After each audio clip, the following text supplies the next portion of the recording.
नमस्कार, मैं हूं अंकुर और आप देख रहे हैं सत्य हिंदी बुलेटिन। एक नजर डाल लेते हैं अब तक की खबरों पर। महाराष्ट्र के राज्यपाल भगत सिंह कोश्यारी पद छोड़ना चाहते हैं। उन्होंने प्रधानमंत्री नरेंद्र मोदी से मुलाकात कर कहा कि वो सभी राजनीतिक जिम्मेदारियों से मुक्त होना चाहते हैं। राज्य में लगातार विपक्ष के निशाने पर रहे भगत सिंह कोश्यारी का ये फैसला चौंकाने वाला है। इसकी घोषणा भी उन्होंने खुद ही की है। राजभवन द्वारा जारी एक बयान में कहा गया है कि माननीय प्रधानमंत्री की हाल की मुंबई यात्रा के दौरान मैंने उन्हें सभी राजनीतिक जिम्मेदारियों से मुक्त होने पर अपना शेष जीवन पढ़ने, लिखने और अन्य गतिविधियों में बिताने की अपनी इच्छा से अवगत कराया है। उन्होंने एक अन्य ट्वीट में कहा, संतों, समाज सुधारकों और वीर सेनानियों की भूमि महाराष्ट्र जैसे महान राज्य के राज्य सेवक या राज्यपाल के रूप में सेवा करना मेरे लिए पूर्ण सम्मान और सौभाग्य की बात थी।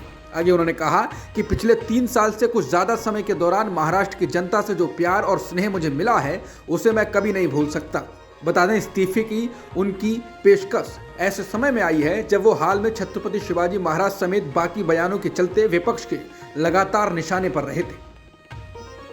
मुंबई में बीएमसी चुनाव से पहले उद्धव ठाकरे और प्रकाश आंबेडकर ने गठबंधन की घोषणा कर दी है। दोनों नेताओं ने आज सोमवार को मुंबई में एक प्रेस कॉन्फ्रेंस में इसकी घोषणा की। इस गठबंधन से महाराष्ट्र में नया समीकरण बन गया है। बीएमसी चुनाव से पहले इस घोषणा को अहम माना जा रहा है। उद्धव ठाकरे ने कहा कि उन्हें विश्वास है कि प्रकाश आंबेडकर के साथ शिवसेना के गठबंधन को कांग्रेस और एनसीपी द्वारा स्वीकार किया जाएगा और सभी एमवीए का हिस्सा होंगे। प्रकाश आंबेडकर का कहना है कि उन्हें उम्मीद है कि एनसीपी प्रमुख शरद पवार भी उनके साथ होंगे। कुछ मुद्दों पर उनके शरद पवार से मतभेद हैं, लेकिन वो व्यक्तिगत मुद्दे नहीं हैं। प्रकाश ने कहा कि हम सब लोग एक साथ होंगे। उद्धव ठाकरे ने कहा कि ठाकरे और आंबेडकर ने साथ आने का फैसला किया है। मेरे दादा प्रबोधनकर ठाकरे और प्रकाश आंबेडकर के दादा डॉक्टर BR आंबेडकर एक ही दुश्मन से लड़े थे। अब देश के व्यापक हित के लिए एक बार फिर साथ आने की जरूरत है। शिंदे फडणवीस में दम है तो तुरंत चुनाव कराएं।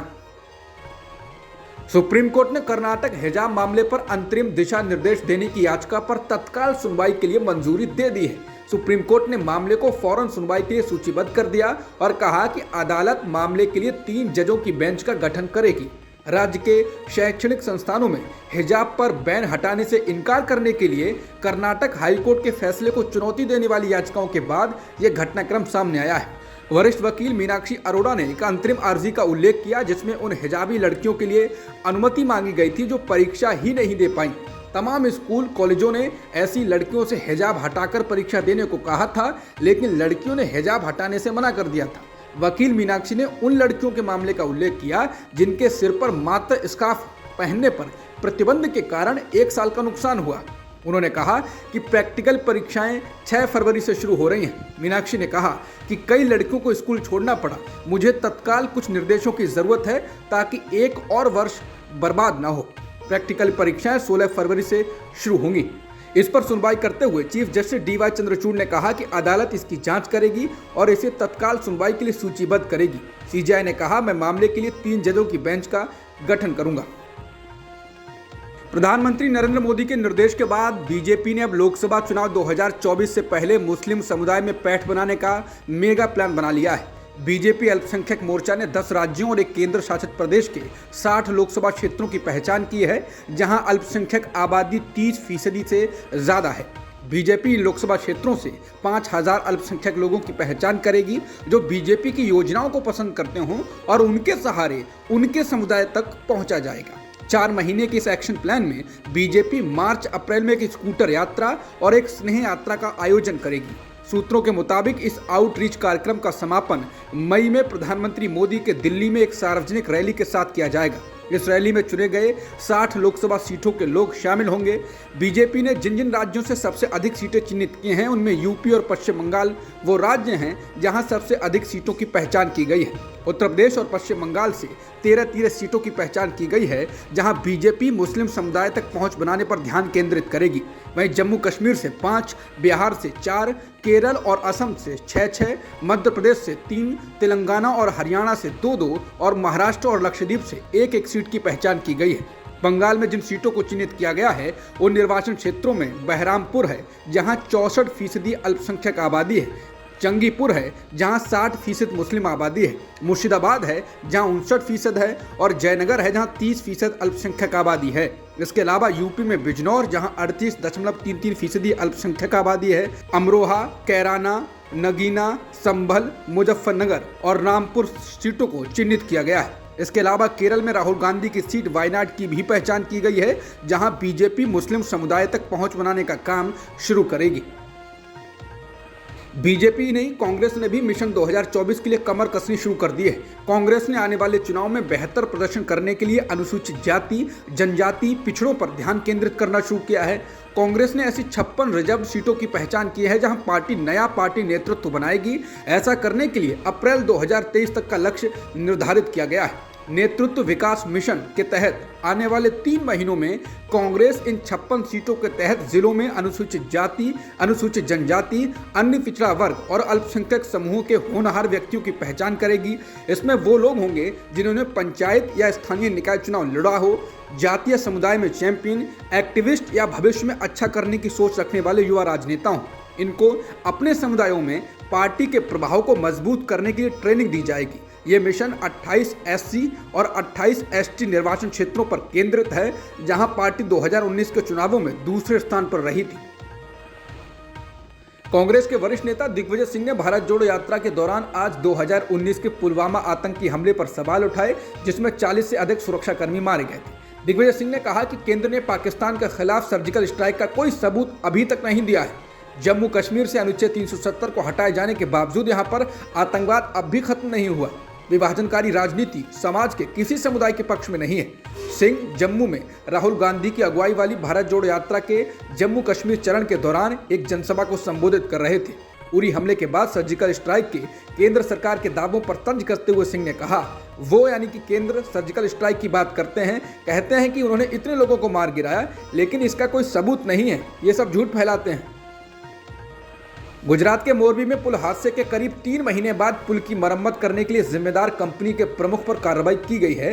पुल हादसे में 130 से ज्यादा लोग मारे गए थे। पुल की मरम्मत के 4 दिन बाद ही हादसा हो गया था। हादसे के लिए मरम्मत करने वाली कंपनी ओरेवा ग्रुप पर लापरवाही बरतने के आरोप लगे थे, लेकिन अब जाकर पुलिस ने इसी ओरेवा ग्रुप के प्रमोटर और अजंता मैन्युफैक्चरिंग लिमिटेड के प्रबंध निदेशक जयसुख पटेल के खिलाफ गिरफ्तारी वारंट जारी किया है। जयसुख पटेल घटना के बाद से लापता हैं। इस मामले में उनको आरोपी के रूप में नामित किया गया है।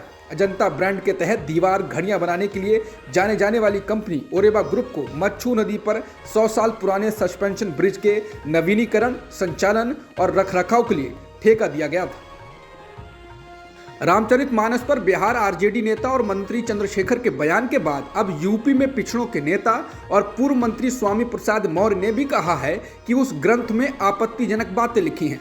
पूर्व मंत्री और समाजवादी पार्टी के एमएलसी स्वामी प्रसाद मौर्य ने गोस्वामी तुलसीदास द्वारा लिखित महाकाव्य रामचरितमानस में दलितों, आदिवासियों और पिछड़े वर्ग के लिए आपत्तिजनक भाषा कहकर नया विवाद खड़ा कर दिया है। उनका बयान रविवार को सामने आया।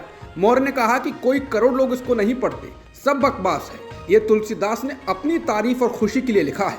धर्म हो, हम उसका स्वागत करते हैं, पर धर्म के नाम पर गाली क्यों? दलितों को, आदिवासियों को, पिछड़ों को जाति के नाम पर शूद्र कह के क्यों गाली दे रहे हैं? क्या गाली देना धर्म है? मौर्य ने कहा कि तुलसीदास की रामचरितमानस में एक चौपाई है, जे वर्णाधम तेली कुम्हारा, स्वपच किरात कोल कलवारा। ये सीधे सीधे जाति का नाम लेकर उसे अधम जाति का सर्टिफिकेट दिया गया है। एक और चौपाई है, ढोल गमार शूद्र पशु नारी सब ताड़न के अधिकारी। इसमें शूद्र और महिलाओं को भी ताड़ना का अधिकारी बताया गया है। इस पर आपत्ति करने पर धर्म के ठेकेदार ये कहने लग जाते हैं कि हमारा अर्थ उन्हें शिक्षा देने से है।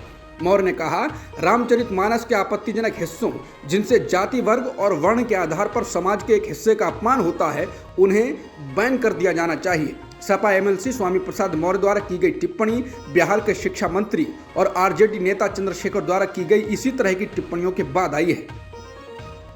स्वामी प्रसाद मौर्य ने कहा कि ब्राह्मण भले ही लंपट, दुराचारी, अनपढ़ और गंवार हो, लेकिन वो ब्राह्मण है तो उसे पूजनीय बताया गया है। लेकिन शूद्र कितना भी ज्ञानी, विद्वान या फिर ज्ञाता हो, उसका सम्मान मत करिए। क्या यही धर्म है?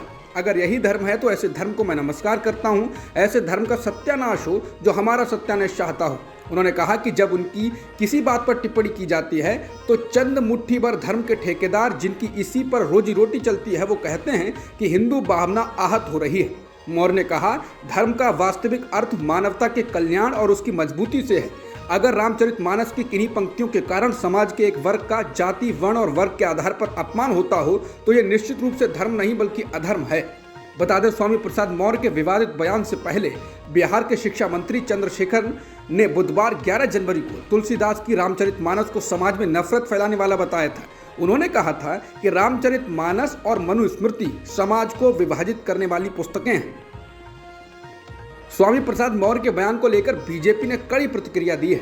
बीजेपी प्रवक्ता राकेश त्रिपाठी ने कहा, जब स्वामी प्रसाद मौर्य बीजेपी में थे तब हमने उनसे इस तरह के बयान कभी नहीं सुने। सपा में आने के बाद से उन्होंने हिंदुओं का अपमान करना शुरू कर दिया है। जो सपा के एजेंडे में है वो समाज को बांटने के लिए रामचरितमानस का विरोध कर रहे हैं। सपा को इसके परिणाम भुगतने होंगे। शिवसेना प्रमुख दिवंगत बाला साहेब ठाकरे की आज जयंती है। इस मौके पर उद्धव ठाकरे और महाराष्ट्र के मुख्यमंत्री एकनाथ शिंदे एक बार फिर आमने सामने हैं। उद्धव ठाकरे जहां मुंबई के षणमुखनंदा हॉल में शिव सैनिकों को संबोधित करेंगे, वहीं एकनाथ शिंदे भी बाला साहेब ठाकरे के अलग अलग कार्यक्रमों में हिस्सा लेंगे। दरअसल उद्धव ठाकरे और एकनाथ शिंदे के बीच बाला साहेब ठाकरे नाम को लेकर ही जंग चल रही है। दोनों ही नेता अपने आप को बाला साहेब ठाकरे का असली उत्तराधिकारी बता रहे हैं। इसीलिए शिवसेना प्रमुख और दिवंगत बाला साहेब ठाकरे की जयंती पर भी राजनीति शुरू हो गई है। मुंबई में आज बाला साहेब ठाकरे को लेकर अलग अलग कार्यक्रम आयोजित किए जा रहे हैं और एक दूसरे पर आरोप प्रत्यारोप लगाए जा रहे हैं। उद्धव ठाकरे सोमवार को गेटवे ऑफ इंडिया के पास बाला साहेब ठाकरे की प्रतिमा पर माल्यार्पण करेंगे और श्रद्धांजलि देंगे। इसके अलावा उद्धव ठाकरे मांटुगा के षणमुखानंद हॉल में पार्टी के कार्यकर्ताओं को संबोधित करेंगे। वहीं सोमवार को महाराष्ट्र के मुख्यमंत्री एकनाथ शिंदे ने अपने सरकारी निवास स्थान पर बाला साहेब ठाकरे को श्रद्धा सुमन अर्पित किए। महाराष्ट्र विधान भवन में बाला साहेब के तैल चित्र अनावरण करने का भी कार्यक्रम रखा गया है, जिसको लेकर राजनीति शुरू हो गई है। प्रधानमंत्री नरेंद्र मोदी ने आज नेताजी सुभाष चंद्र बोस की जयंती पर अंडमान निकोबार द्वीप समूह में उन्हें समर्पित स्मारक मॉडल का उद्घाटन किया। इस दौरान उन्होंने वीडियो कॉन्फ्रेंसिंग के माध्यम से अंडमान और निकोबार में 21 द्वीपों का नामकरण भी किया। इन द्वीपों का नाम 21 परमवीर चक्र विजेताओं के नाम पर ही रखा गया। इन वीरों में विक्रम बत्रा, अब्दुल हमीद जैसे नाम शामिल हैं। पीएम मोदी ने कहा कि अंडमान की धरती वो धरती है जहां पहली बार तिरंगा फहराया गया था, जहां पहली बार स्वतंत्र भारत की सरकार बनी। आज नेताजी सुभाष बोस की जयंती है। देश इस दिन को पराक्रम दिवस के रूप में मनाता है। अब तक की खबरों में इतना ही। बाकी खबरों के लिए बने रह सकते हैं आप सत्य हिंदी के साथ। नमस्कार।